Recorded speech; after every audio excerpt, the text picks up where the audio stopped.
Jadi seharusnya peraturan desa yang kita bahas hari ini kita anggap bahwa ini peraturan desa memang bersumber dan lahir dari desa ini. Artinya Bapak sekalian, yang kita buat ini hari ini bukan peraturan biasa. Ini adalah peraturan hukum.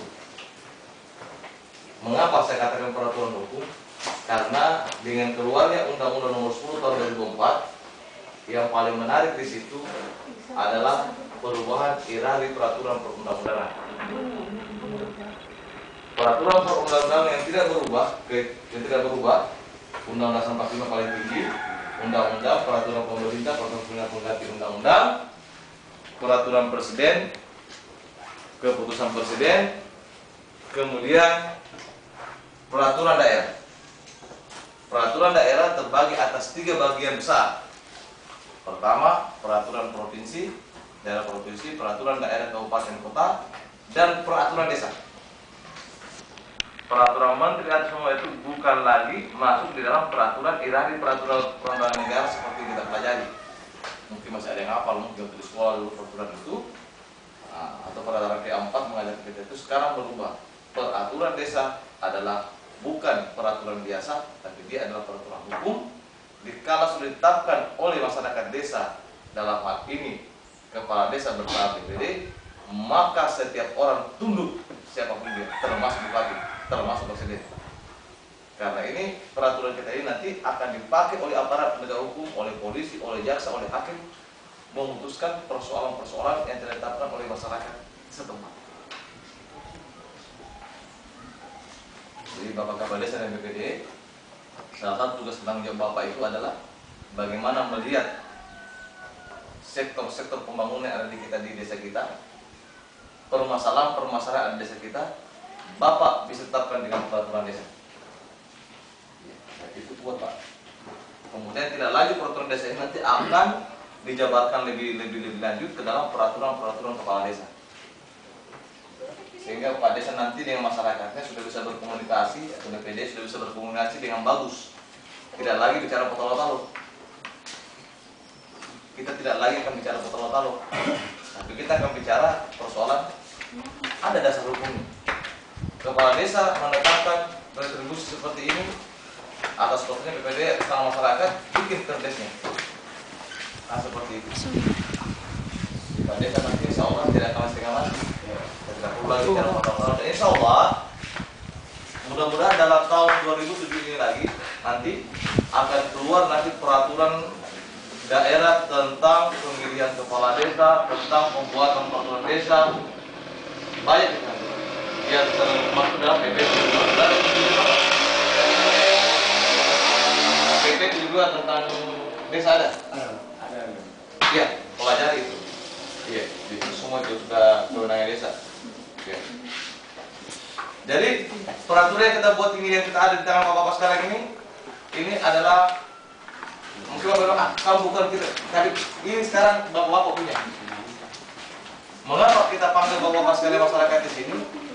Supaya memang sudah begitu kita bikin peraturan harus ditahu oleh masyarakat sebelum ditetapkan. Harus diisi pikiran-pikirannya masyarakat sebelum ditetapkan. Mengapa seperti itu? Supaya masyarakat itu pertama, satu, dia terlibat langsung dalam pembangunan desa, khususnya pembangunan hukum. Karena yang mau diatur nanti yang atur di sini adalah masyarakat desa sini yang dikenai. Jadi mereka menetapkan sendiri dikenai juga. Kan begitu.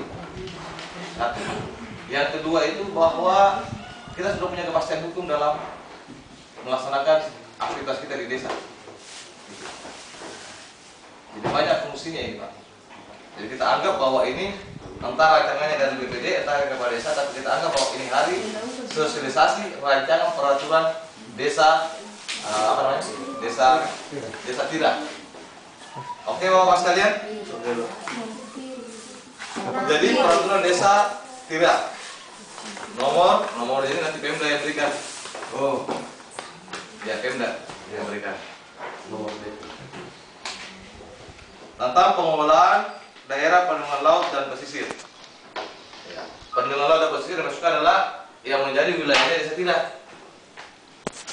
Kemudian kepala desa Tira, setelah dia menimbang Nah, kita mengerti dulu maksudnya konsideran menimbang ini. Di konsideran A itu dinyatakan di situ seperti Bapak baca, cewek sesungguhnya tuh yang hakikinya, kalau kita bicara hakikinya yang diminta itu adalah bahwa kita diminta untuk sadar bahwa laut itu diciptakan oleh Tuhan, diciptakan oleh Tuhan untuk kehidupan kita, dan kita bersyukur bahwa orang-orang di kecil itu punya laut, kan begitu? Ya. Artinya di laut itu banyak potensi alam yang bisa manusia nikmati, bisa nikmati untuk kehidupannya. Ya. Nah itu.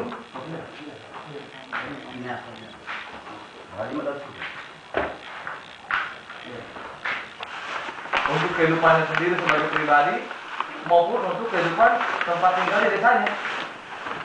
Nah ini, itu karunia Tuhan. Hanya persoalannya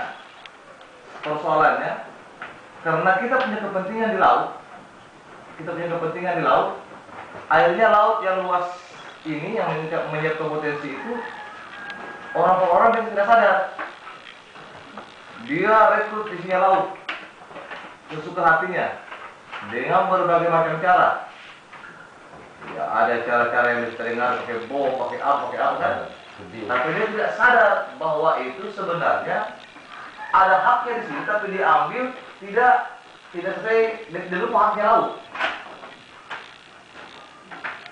Dia lupa haknya laut untuk laut tetap bersih, laut itu tetap dia terjaga, karang-karang di sana harus tetap terpelihara. Dia lupa itu. Dan kebanyakan yang melakukan itu kita sendiri orang desa, kebanyakan. Kalau ada orang luar, satu dua orang luar bisa percaya, karena orang luar masih berpikir masuk. Tujuh kepalanya kalau dia berani masuk itu orang luar. Kita sepakat itu di konsideran menimbang A, B ini menyatakan seperti itu. Jadi masyarakat sendiri yang secara aktif, seperti dikatakan tadi di itu, partisipasi masyarakat sangat dibutuhkan di dalam mengelola, mengambil hasil laut, termasuk mengawasinya supaya terjadi kelestariannya di laut. Itulah yang menjadi dasar mengapa Perdes ini ada. Mengapa Perdes ini ada? Itu yang menjadi dasar. Nah, harapan kita ini nanti dengan adanya Perdes ini, maka tingkah laku kita sebelum adanya Perdes itu bisa berubah. So, kesepakatan masyarakat hari ini melalui wakil-wakilnya ini bahwa kita sepakat bahwa hari ini kita kelola laut kita secara bijaksana. Untuk menimbulkan rasa keadilan kita bikin peraturannya, bukan peraturan orang-orangan. Karena laut tidak ada pemiliknya sendiri. Laut tidak ada pemiliknya seperti kita punya tanah di sini satu kapling itu tidak seperti itu laut. Kita hanya memiliki hak untuk memanfaatkan laut. Tapi ada haknya laut beserta isinya itu yang perlu dijaga. Nah, Bapak sekalian, itu dasar, kalau disebut itu dasar masyarakatnya, dasar hakikinya, kenapa kita bikin peraturannya supaya tidak begitu nanti. Gitu? Tidak bicara foto-foto lagi ini. Ya.